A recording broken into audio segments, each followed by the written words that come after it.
Assalamualaikum warahmatullahi wabarakatuh. Selamat pagi dan salam sejahtera bagi ibu-ibu dan bapak. Pada kesempatan kali ini saya Wahyu Widyo Pramono, penyuluh Kadin Kecamatan Pasar Kliwon, akan menyampaikan KIE tentang alat, obat, dan metode kontrasepsi. Nanti mohon dicermati karena ini berguna bagi kita, terutama untuk ibu-ibu kader, supaya mengerti ada gambar-gambar, ada kelebihan dan keuntungan dari alat-alat kontrasepsi tersebut. Baiklah, langsung saja. Yang pertama kita akan melihat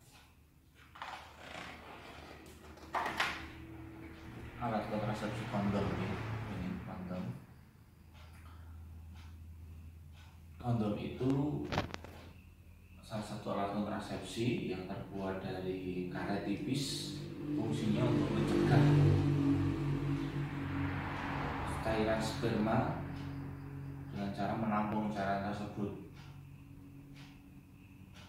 Keuntungan dari kondom ini itu murah dan mudah didapat tanpa resep dokter serta mudah dipakai. Kemudian tingkat efektivitasnya 88,98%.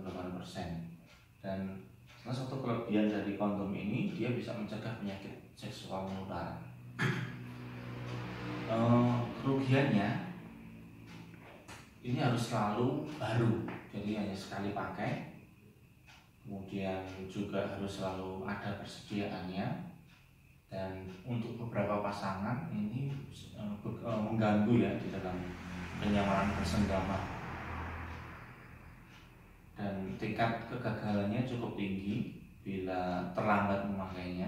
Dan kalau memang kondomnya itu sobek atau berlubang yang tanpa disadari, itu juga bisa menimbulkan kegagalan. Juga mungkin tidak semua pria itu cocok dengan kondom ini karena mungkin bisa terjadi alergi juga.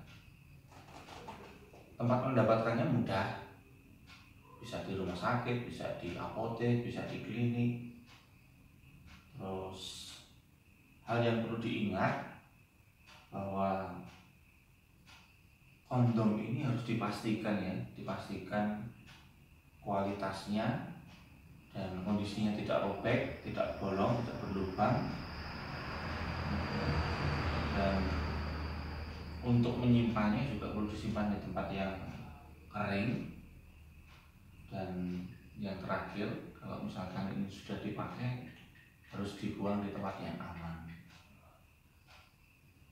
Yang pertama berkaitan dengan kondom. Terus yang kedua tentang kaki suntik. Nah, ini yang sering dipakai ya akhir-akhir ini, terutama di Kelurahan Baluarti banyak sekali memakai atau memilih kaki suntik. Kaki suntiknya ada dua, yaitu yang 1 bulan sekali dan yang 3 bulan sekali. Untuk yang 1 bulan sekali itu berisi hormon estrogen dan progesteron, dan yang 3 bulan sekali itu hanya progesteron saja. Untuk wanita yang menyusui, sebaiknya tidak menggunakan yang 1 bulan karena bisa mempengaruhi produksi ASI-nya. Cara kerja dari suntik itu sendiri, ini contoh bentuknya seperti ini Bu ya. Ini alat suntiknya, ini obatnya dimasukkan ke alat suntik. Cara kerjanya itu hormon tersebut melepaskan sel telur dari indung telur dan juga mengentalkan lendir mulut rahim sehingga sperma sulit masuk ke dalam rongga rahim. Keuntungan untuk menggunakan kaki suntik yang pertama itu praktis, efektif, aman, dan tingkat keberhasilannya itu bisa lebih 99%, tidak membatasi umur, dan yang 3 bulan ini tidak mempengaruhi produksi ASI dan cocok untuk ibu menyusui. Cuma memang ada beberapa kerugian atau efek samping. Yang pertama, di bulan-bulan pertama pemakaian mungkin bisa terjadi mual, pendarahan berupa bercak di antara masa haid, dan sakit kepala serta nyeri payudara. Dan yang pasti ini tidak bisa melindungi kita dari penyakit infeksi menular ya, seksual, dan juga HIV/AIDS. Bagi yang tidak cocok karena ini hormonal, bisa juga kadang yang terjadi itu bisa timbul flek, bisa tambah berat badan yang bisa naik, itu yang tidak cocok. Untuk KB suntik 1 bulan ini harus diberi perhatian khusus karena tidak boleh dipakai jika wanita tersebut bisa usianya di atas 35 tahun yang juga perokok aktif. Ibu hamil juga tidak boleh, menderita jantung, stroke, lever, kencing manis, itu juga tidak boleh.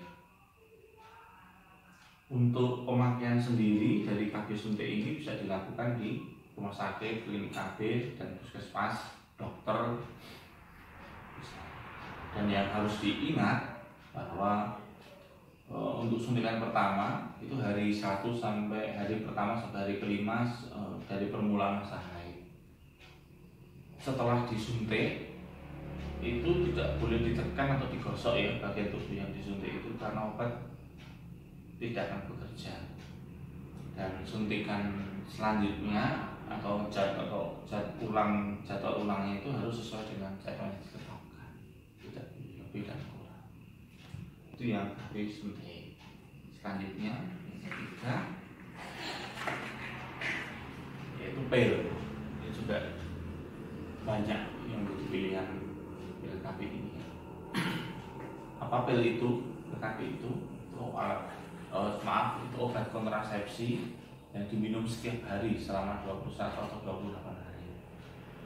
Jadi pil KB ini ada 2. Pil KB yang mengandung hormon golongan progesteron, dan juga ada yang pil kombinasi, yaitu antara golongan hormon golongan estrogen dan progesteron.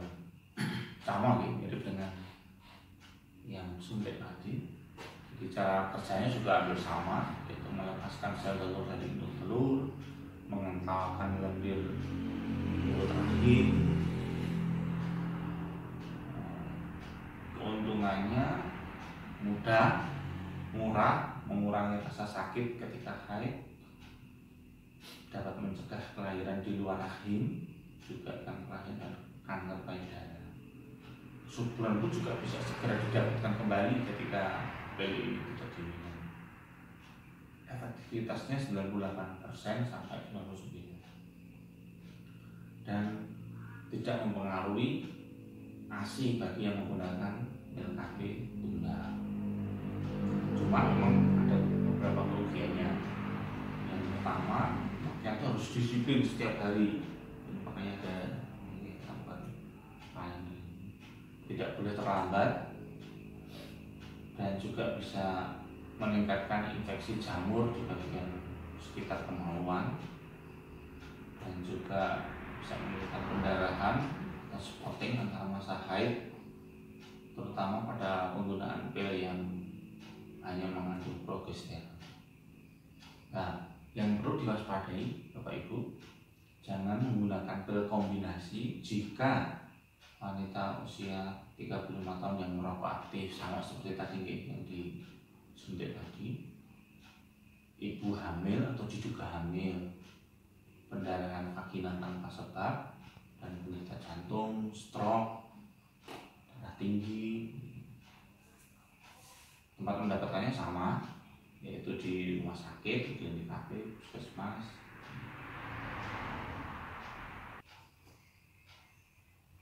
Ya, sekarang lanjut ke alat kontrasepsi metode yang jangka panjang nih, MKJB. Jadi ada metode kontrasepsi jangka panjang. Yang salah satunya ini susu, atau yang sering kita kenal implan juga. Nah, ini gambaran alatnya seperti ini.